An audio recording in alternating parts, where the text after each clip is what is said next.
어제부터 대구에 폭염주의보가 내렸습니다. 오늘도 불볕 더위가 이어지고 있습니다. 건강하시기를 기도합니다.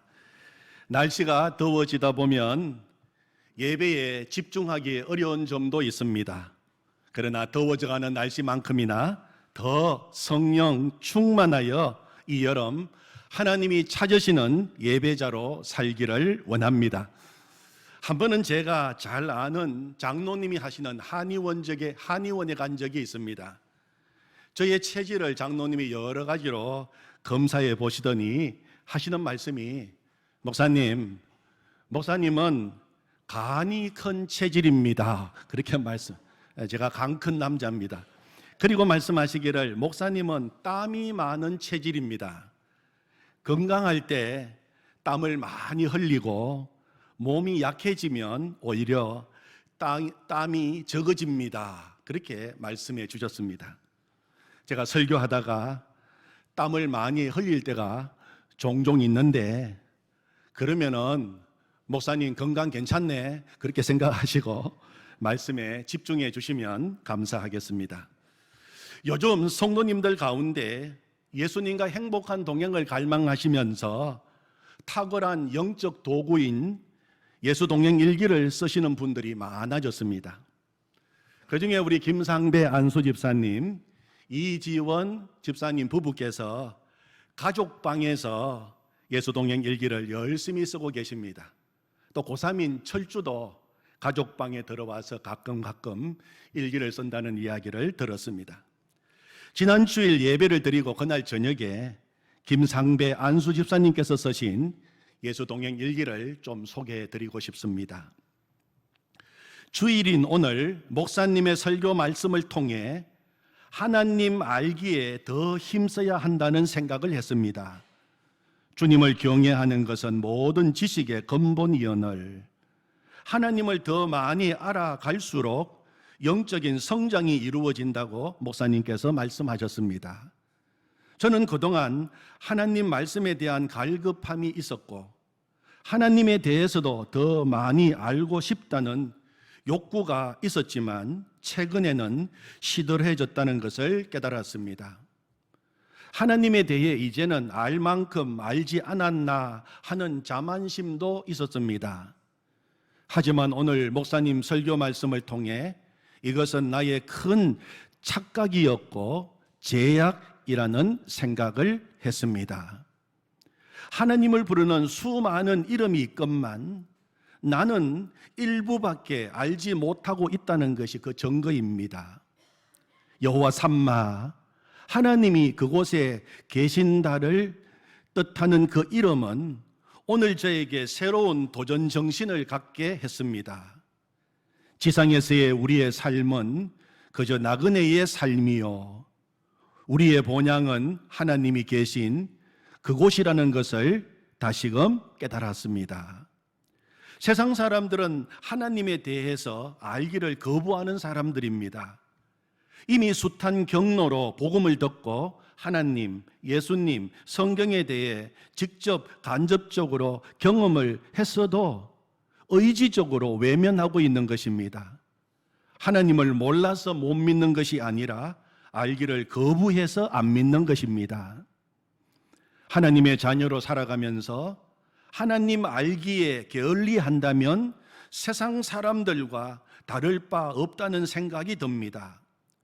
구별된 삶, 거룩한 삶을 살라고 명령하신 하나님의 말씀을 따르는 것은 곧 하나님을 제대로 아는 것부터 시작합니다. 한동안 시들해졌던 갈급함을 다시 되살려 하나님 알기에 더욱더 힘써야겠습니다. 그래서 영적인 어린아이에서 벗어나 영적인 부모로 성장하고 싶습니다. 우리가 계속해서 하나님의 이름을 공부하는 이유가 있습니다. 하나님의 이름을 공부하는 이유는 하나님을 더 알기 위해서입니다. 하나님을 알면 알수록 우리의 신앙이 자라게 됩니다. 하나님을 알면 알수록 우리의 신앙이 더 강해집니다. 그래서 다니엘 11장 32절 말씀에 보면 오직 자기의 하나님을 아는 백성은 강하여 용맹을 떨치리라, 그렇게 말씀하고 계십니다. 우리 같이 한번 따라해 볼까요? 오직 자기의 하나님을 아는 백성은 강하여 용맹을 떨치리라. 다시 한번, 오직 자기의 하나님을 아는 백성은 강하여 용맹을 떨치리라. 아멘. 지난 주일 4가지 영적 단계에 대해서 말씀을 드렸는데 기억이 나십니까? 제일 첫 번째 영적 단계가 무엇입니까? 갓난아이 단계입니다. 예수님의 이름을 믿고 예수님의 이름으로 제사함 받고 다시 태어난 거듭난 사람을 이야기합니다. 두 번째 단계는 영적인 유년시기 단계입니다. 이제 하나님을 아버지로 알아가는 단계입니다. 하늘에 계신 하나님이 내 아버지인 것을 알고 하나님을 향하여 비로소 이제 아버지라고 부르기 시작하는 것입니다. 세 번째는 영적인 청년 시기 단계입니다. 청년의 단계입니다. 말씀 안에 거하면서 말씀을 무기 삼아 악한 자를 이기는 단계인 것입니다. 그래서 요한일서 2장 14절 말씀에 보면 청년들아 너희가 강하고 하나님의 말씀이 너희 안에 거하시며 너희가 흉악한 자를 이기었음이라, 그렇게 말씀하셨어요. 영적인 청년의 단계는 하나님의 말씀을 무기 삼아 악한 자를 이기는 아주 강한 믿음의 단계입니다. 그리고 마지막 네 번째, 영적 아비의 단계입니다.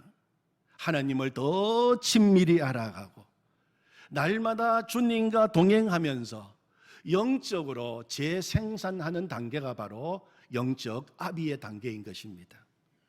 여러분, 지금 나의 단계가 어느 단계라고 생각하십니까? 그리고 나의 단계를 아셨다면 이제는 한 단계 한 단계 더 앞으로 나가야 됩니다. 하나님을 알므로 우리의 신앙이 날마다 자라가고 성장하기를 원합니다. 그리고 하나님을 아는 것이 우리의 자랑이 되기를 원합니다. 에레미야 9장 23절 24절 말씀에 보면 여호와께서 이와 같이 말씀하시되 지혜로운 자는 그의 지혜를 자랑하지 말라. 용사는 그의 용맹을 자랑하지 말라. 부자는 그의 부함을 자랑하지 말라. 자랑하는 자는 이것으로 자랑할지니 곧 명철하여 나를 아는 것과, 부함도 자랑하지 말고 용맹도 자랑하지 말고 지혜도 자랑하지 말고 진짜 자랑하려고 하면 명철하여 나를 아는 것을 자랑해라, 그렇게 하나님은 말씀하고 계십니다. 나 여호와는 사랑과 정의와 공의를 땅에 행하는 자인 줄 깨닫는 것이라. 나는 이 일을 기뻐하노라. 여호와의 말씀이니라. 아멘. 하나님은 우리가 하나님 아는 것, 더 나아가서 하나님 자랑하는 것을 기뻐하십니다. 하나님을 아는 것이 나의 자랑이 되고 나의 기쁨이 되기를 원합니다. 아멘. 우리가 오늘 읽은 이 창세기 14장 말씀 속에는 또 하나의 하나님의 이름이 등장하고 있습니다. 오늘 읽은 말씀 가운데 계속 되풀이되는 하나님의 이름이 있어요.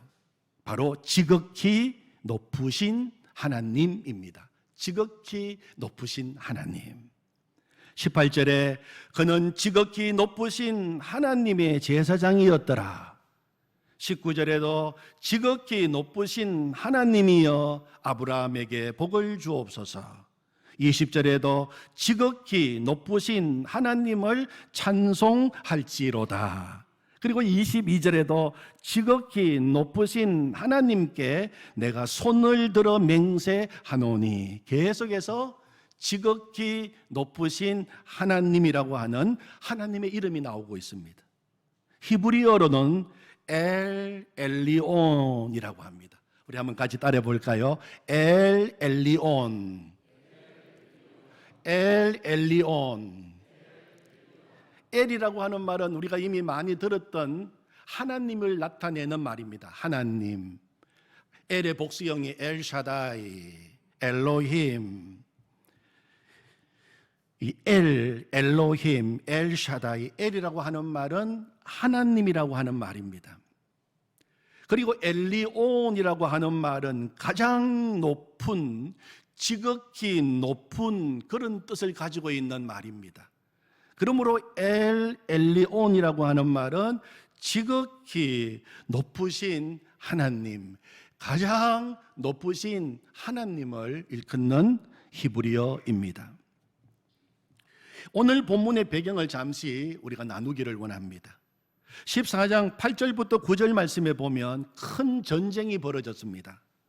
소돔 왕과 고모라 왕과 아드마 왕과 스보임 왕과 벨라고 소알 왕이 나와서 시딤 골짜기에서 그들과 전쟁을 위하여 진을 쳤더니 엘람 왕 거돌라 오멜과 고임 왕 디달과 시날 왕 아무라벨과 엘라살 왕 아리옥 네 왕이 곧 그 다섯 왕과 맞서니라. 그렇게 기록이 되어 있습니다.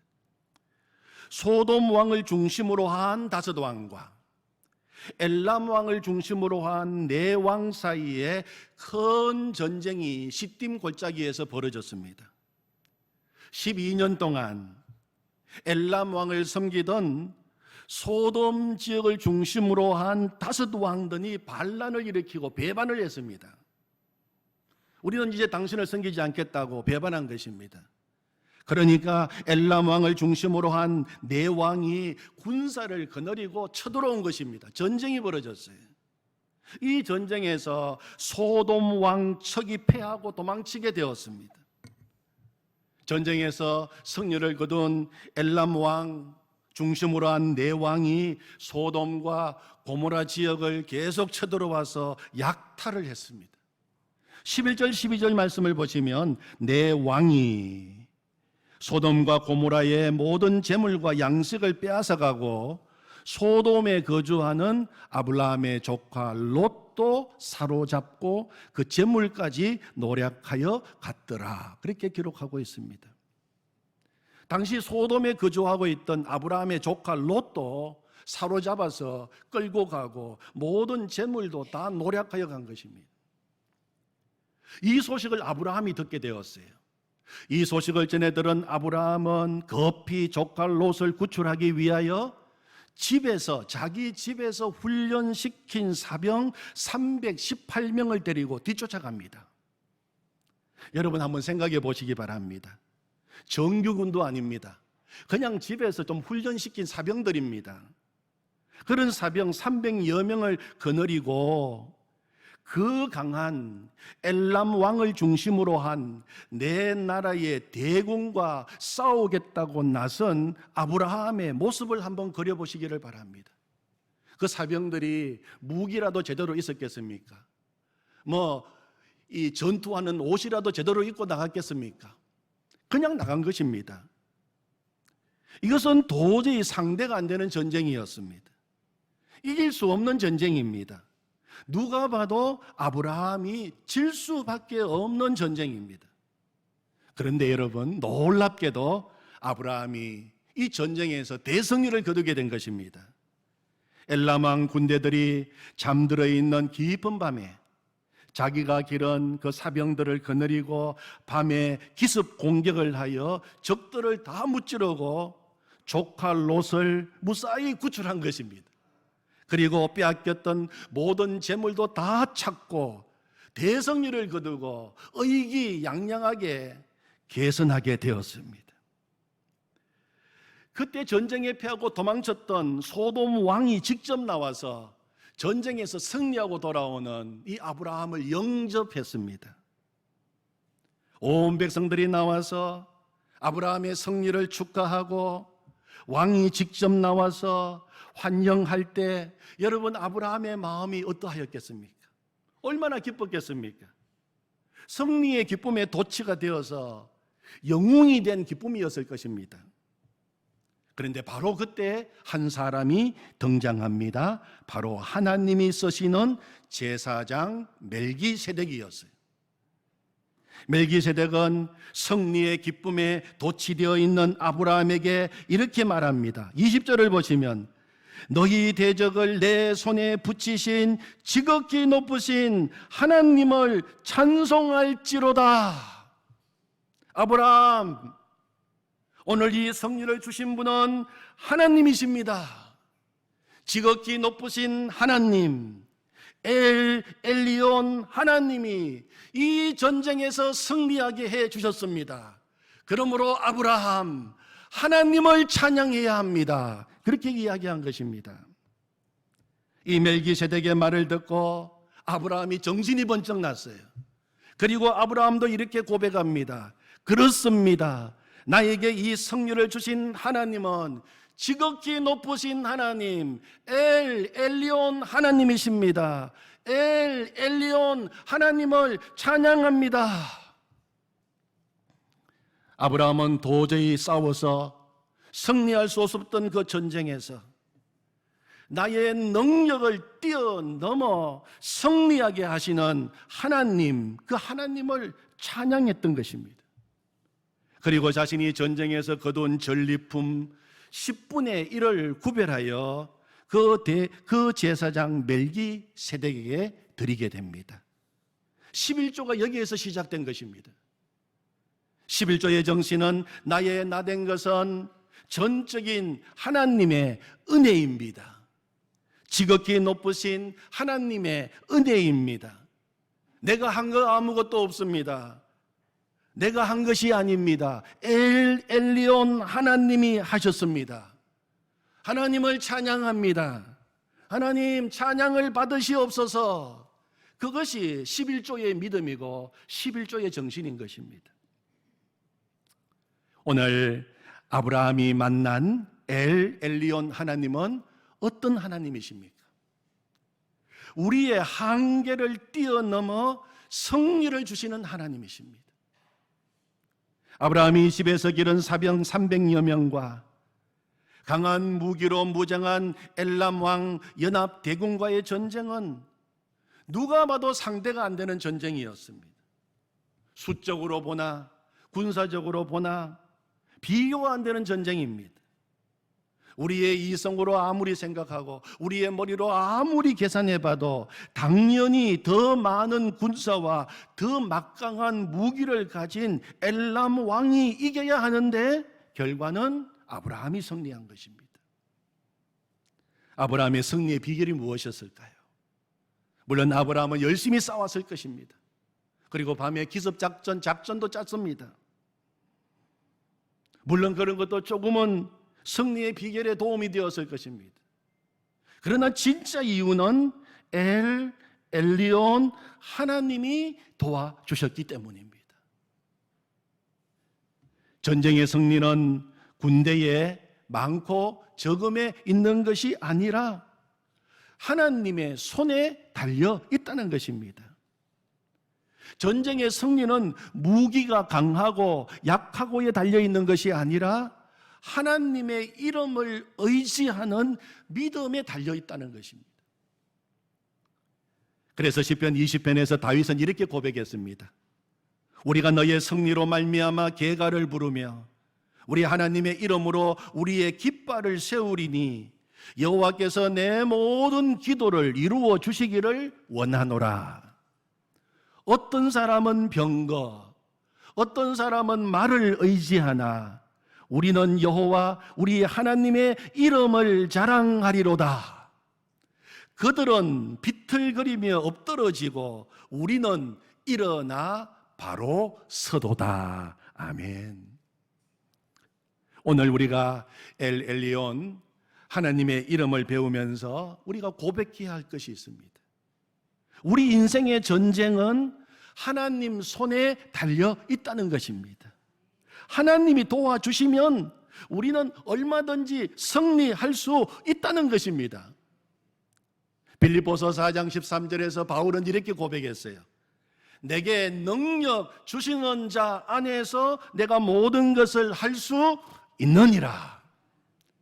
로마서 8장 31절 37절에서도 이렇게 고백합니다. 만일 하나님이 우리를 위하시면 누가 우리를 대적하리요? 그러나 이 모든 일에 우리를 사랑하시는 이로 말미암아 우리가 넉넉히 이기느니라. 아멘. 하나님이 함께 하시면 우리는 넉넉히 이기느니라. 고린도후서 4장 7절 이하에서는 우리가 이 보배를 질그릇에 가졌으니 이는 심히 큰 능력은 하나님께 있고 우리에게 있지 아니함을 알게 하려 함이라. 우리가 사방으로 우겨쌈을 당하여도 쌓이지 아니하며 답답한 일을 당하여도 낙심하지 아니하며 박해를 받아도 버림받지 아니하며 거꾸로 터림을 당하여도 망하지 아니하고 우리가 항상 예수의 죽음을 몸에 짊어짐은 예수의 생명이 또한 우리 몸에 나타나게 하려 함이라. 아멘. 갈라디아서 2장 20절에서는 그는 이렇게 외쳤습니다. 내가 그리스도와 함께 십자가에 못 박혔나니 그런즉 이제는 내가 사는 것이 아니요 오직 내 안에 그리스도께서 사시는 것이라. 이제 내가 육체 가운데 사는 것은 나를 사랑하사 나를 위하여 자기 자신을 버리신 하나님의 아들을 믿는 믿음 안에서 사는 것이라. 아멘. 우리는 인생을 살아가면서 내가 감당할 수 없는 문제를 만나게 되었을 때 그 문제 앞에서 우리가 연약해질 때가 많습니다. 그러나 여러분, 그때마다 기억해야 할 것은 나는 연약하지만 우리 하나님은 강하다는 사실입니다.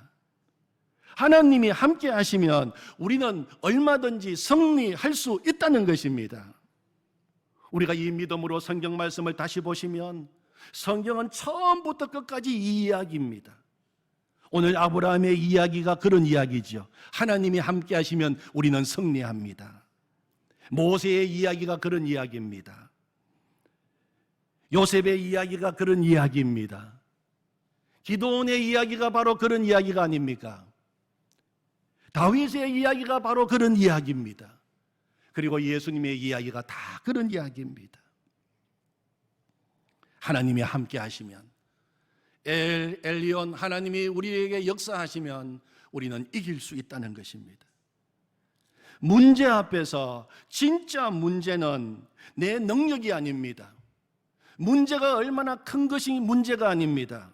내가 얼마나 예수님을 나의 주, 나의 왕으로 모시고 사느냐에 문제가 있는 것입니다. 여러분, 우리는 십자가를 붙들고 신앙생활을 하고 있습니다. 십자가는 무엇을 상징합니까? 십자가는 더하기입니다. 예수님을 믿으면 예수님의 생명이 나에게 더해지는 것입니다. 예수님을 믿으면 예수님의 능력이 나에게 더해지는 것입니다. 그것이 십자가입니다. 예수님을 믿으면 예수님의 지혜가 나에게 더해집니다. 예수님을 믿으면 예수님의 강함이 나에게 더해집니다. 예수님을 믿으면 예수님의 부요함이 나에게 더해집니다. 예수님을 믿으면 예수님의 승리가 나에게 더해지는 것입니다. 그것이 십자가인 것입니다. 여러분, 그러므로 우리는 어떤 상황, 어떤 형편에서도 엘리온 하나님을 구해야 하는 것입니다. 유정옥 사모님이 쓰신 울고 있는 사람과 함께 울고 있어서 행복하다 하는 책에 보면 대진표 바꾸기라고 하는 글이 있어요. 저는 이 글을 자주 기억합니다. 대진표 바꾸기. 이런 글입니다. 나는 요즘 내 삶의 모든 경기에 임하면서 두려움이 없어졌다. 그것은 경기에 임하는 선수의 이름 대진표를 바꾸었기 때문이다. 다윗도 그 경기의 대진표의 이름을 바꿀 수 있었기에 그렇게 담대할 수 있었다. 소년 다윗과 장군 골리앗이 싸우면 누가 보아도 다윗이 진다. 그러나 하나님과 골리앗이 싸우면 누가 보아도 골리앗이 진다. 모세도 그 경기의 대진표의 이름을 바꿀 수 있었기에 그렇게 담대할 수 있었다. 양치기 모세와 애굽의 바로 왕이 싸우면 누가 보아도 모세가 진다. 그러나 하나님과 바로 왕이 싸우면 누가 보아도 바로 왕이 진다. 나는 요즘 내 삶의 대진표를 다시 짜고 있다. 내 이름을 빼내고 하나님의 이름으로 바꾸는 일이다. 예를 들면 유정옥과 말기암이 싸우면 누가 봐도 유정옥이 진다. 사모님은 말기암 환자였습니다. 그러나 하나님과 말기암이 싸우면 누가 봐도 말기암이 진다. 나는 하루 종일 내 삶을 힘들게 하는 모든 문제들과 나 혼자 끙끙대면서 맞섰던 일들에 대하여 하나님의 이름을 함께 놓는 대진표 이름 바꾸기 작업을 한다. 그러면 나에게 맹수처럼 달려오던 그 많은 두려움들이 사라지고 꼭 이기고 말겠다는 안달도 없어지고 오히려 적수가 안 되는 상대방 선수에게 차나 포를 떼어주는 여유와 넉넉한 인심과 사랑을 베풀게 된다. 그 후에 오는 것은 당연히 부전성임을 확실히 믿고 있기 때문이다. 사랑하는 성도 여러분, 아브라함에게 나타나셔서 승리를 주셨던 지극히 높으신 하나님 엘리온 하나님이 오늘 나의 하나님이십니다. 엘리온 하나님은 나의 한계를 뛰어넘어 승리를 주시는 하나님이실 뿐만 아니라 복을 주시는 하나님이십니다. 오늘 19절 말씀이 요절 말씀인데 우리 같이 한번 읽어보겠습니다. 19절입니다. 그가 아브라함에게 축복하여 이르되 천지의 주제이시여 지극히 높으신 하나님이시여 아브라함에게 복을 주옵소서. 다시 한번 그가 아브라함에게 축복하여 이르되 천지의 주제이시여 지극히 높으신 하나님이시여 아브라함에게 복을 주옵소서. 아멘. 제사장 멜기세덱은 지극히 높으신 하나님 엘리온 하나님의 이름으로 아브라함을 축복하고 있습니다. 우리 하나님은 복을 주시는 하나님이시기 때문입니다. 우리를 창조하신 엘로힘 하나님은 우리를 지으시고 제일 먼저 하신 일이 우리에게 복을 주시는 일이었어요. 창세기 1장 28절에 보면 하나님이 그들에게 복을 주시며 하나님이 그들에게 이르시되 생육하고 번성하여 땅에 충만하라. 땅을 정복하라. 바다의 물고기와 하늘의 새와 땅에 움직이는 모든 생물을 다스리라 하시니라. 아멘. 우리를 창조하신 엘로힘 하나님이 제일 먼저 하신 일이 우리에게 복을 주셨어요. 그리고 하나님은 우리가 계속해서 그 하나님이 주시는 복을 누리고 그리고 세상에 복을 나누어 주는 축복의 통로로 살 수 있도록 오늘도 우리에게 복을 주시는 하나님 엘리온 하나님이신 것입니다. 승리를 넘어서서 날마다 하나님 주시는 복을 누리고 그 복을 세상에 나누는 축복의 통로로 살아가시기를 엘리온 하나님의 이름으로 축원합니다. 아멘. 하나님 아버지 은혜를 감사합니다. 하나님, 오늘 하나님의 새로운 이름을 우리에게 가르쳐 주셔서 감사합니다. 하나님은 지극히 높으신 하나님, 지극히 위대하신 하나님, 우리에게 승리를 주시는 하나님, 우리의 한계를 뛰어넘게 하시고 그리고 우리로 하여금 하나님의 놀라운 역사를 경험하도록 인도하시니 감사합니다. 하나님 아버지, 그동안 우리는 우리 앞에 있는 문제만 바라보고 내 자신의 연약함만 바라보고 할 수 없다 낙심하며 좌절하며 살았던 것을 용서하여 주시옵소서. 이제부터는 눈을 열어 엘 엘리온 하나님, 우리의 한계를 뛰어넘어 승리를 주시는 그 하나님과 함께 나아가게 하여 주시옵소서. 우리에게 승리를 주실 뿐만 아니라 날마다 우리에게 복을 주시고 복을 누리게 하시고 축복의 통로로 살아가게 하시는 엘 엘리온 하나님의 이름을 찬양합니다. 하나님 영광 받으시옵소서. 예수님의 이름으로 기도하옵나이다. 아멘.